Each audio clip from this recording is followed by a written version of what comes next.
তিন থেকে 400-র মধ্যে কতগুলি সংখ্যা আছে যেগুলি 5 দ্বারা বিভাজ্য? বলেছে 3 থেকে 400-র মধ্যে, তাহলে 400-কে আমরা ভাগ করে দিই 5 দিয়ে। 5 8টা 40, 0। তাহলে এখানে সরাসরি উত্তর হয়ে যাবে 80। তাহলে অতএব 3 থেকে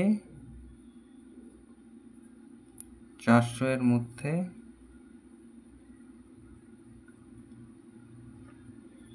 80টি সংখ্যা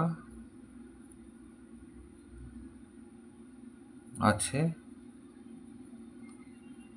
যেগুলি 5 দ্বারা বিভাজ্য।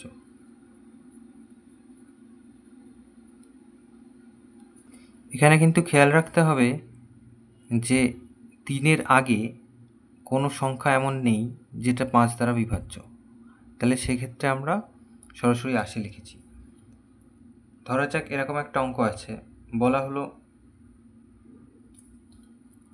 হলো 5 থেকে 100-র মধ্যে কতগুলো সংখ্যা আছে যেগুলো 3 দ্বারা বিভাজ্য।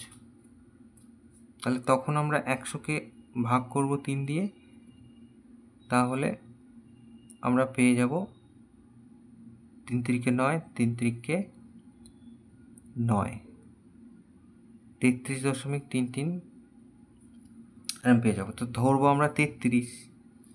তাহলে সেক্ষেত্রে কিন্তু সরাসরি 33 উত্তর হবে না, কারণ 5-এর আগে একটা সংখ্যা আছে যেটা 3 দ্বারা বিভাজ্য। তখন 33 থেকে 1 বাদ যাবে, তার মানে 32টি হবে তখন উত্তর। এটা তাহলে উত্তর।